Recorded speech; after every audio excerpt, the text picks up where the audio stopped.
This is Sriqui23. Welcome back to another episode of my game collection. Today I'm going to start showing off my various game systems and libraries. First, today I'm going to show off mostly some of my earlier stuff that I have. I'm going to be trying to go more or less in chronological order from when this stuff was released. So first off here I have the Coleco Telstar Alpha. It's a Pong system. It was released, I believe, around 1977. Made by Coleco, who's probably best well known for making the Cabbage Patch Kids, as well as the ColecoVision video game console. As you can see from the image, this thing would have been only in black and white and had 4 different versions of Pong that you would switch to using this switch here. You would control it using these two knobs to control the 2 paddles on the board. I actually have this thing complete in box. I've got the I've actually got the instruction booklets and stuff like that, although they've been in better shape. It's yeah, this is honestly one of the coolest things I have in my collection, I think. This thing has some interesting stuff that was fairly typical back then. For one thing, the sounds from the game actually come out of the console itself rather than the TV. This was fairly common at the time. I don't know why that was. I'm sure that there was some technical reason. Another thing is that this thing does not come with an AC adapter. Instead, there's essentially just a battery port where you can put in C batteries. I don't know why you would ever want to do that over using an AC adapter, but the thing is that I believe that the idea was that if you wanted an AC adapter for it, you'd have to sort of send in a mail order form, and you'd have to pay extra for it. So essentially, if you thought that game companies trying to nickel and dime you to death was a new phenomenon, well, this shows that it was here from the beginning. Now normally, this thing would use this box here to plug into the TV.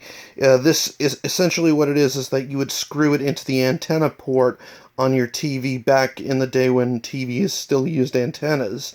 And you would use the switch to switch between the TV and the game. Luckily, we don't need to use this anymore.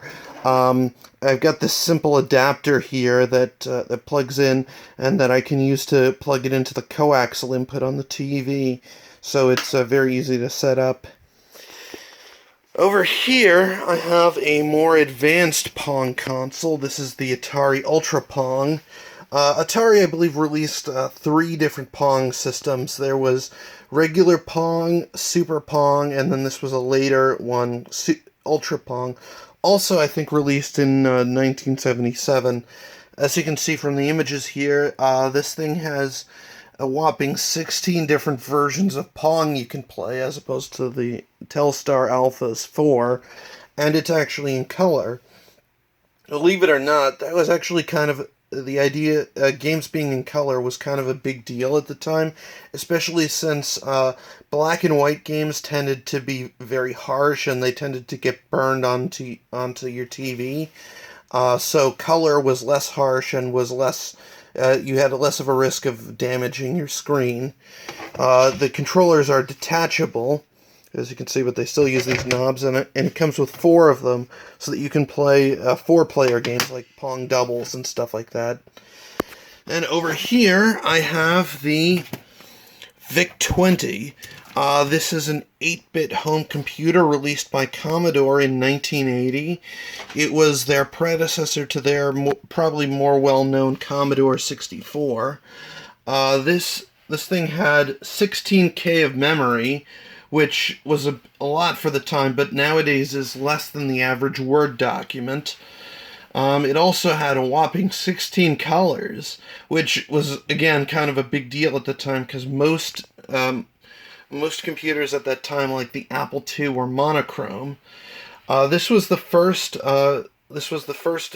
home computer really to be marketed towards a general consumer, as opposed to earlier stuff which was primarily aimed at businesses.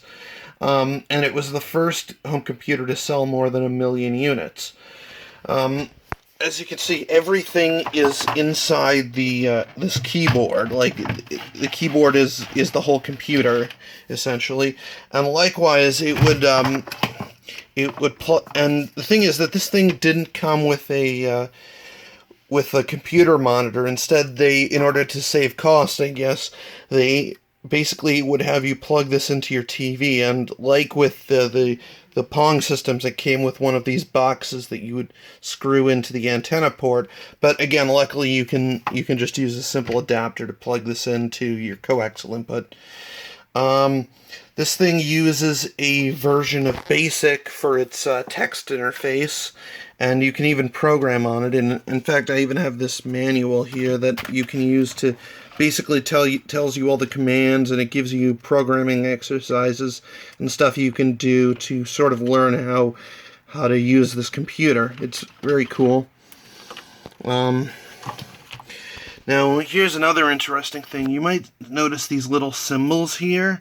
What they are is that you would hold down a button here, and then you would type on this thing, and it would type out these symbols here, and it would allow you to basically draw very sort of simple graphics. So, like if you wanted a circle or something like that, you could create one, and there's quite a bit you can actually do with that that they show in that book. Also got this thing. This is just a little newspaper article from back in the day that discusses the VIC-20. Now, normally games or software for this thing would be played on cartridges through this slot here. However, it didn't have to. It could also take through additional accessories. It could also play floppy disks, and in this case, what I have is the tape deck. This is a cassette player that it would be used to play software. Now, unfortunately, this stuff is very unreliable to the point where I actually, as far as I can tell, I do have some cassettes for it, and as far as I can tell, they don't seem to work. But it's possible I'm doing something wrong, but even so, with 30-year-old magnetic media, that's just something you kind of have to expect. And I even have up here the box for that cassette player, as you can see. Now, here's some of the software I have for it. For one thing, these red label ones are the games. So I've got some stuff like Blue Meanies from Outer Space. It essentially seems like a Space Invaders clone. There's one called Slither and Super Slither, Car Chase, Space Math. This one's called VIC-21 Casino Style Blackjack. This one's called Biorhythm Compatibility. I actually don't believe that that's a game. I think it's more software that was meant to kind of, I'm not entirely sure what it was, but I think it was almost like a horoscope thing where it would kind of use your information to try and predict the future. Because bear in mind that when computers were new, it was almost like black magic to people. People didn't really understand what it was for, and in some cases people were kind of gullible about it. And in here, I have here, still sealed, actually, a bunch of software, productivity software for it. So, for example, I've got expense calendar, loan/mortgage calculator, home inventory, personal finance 1 and 2, and typewriter/word processor.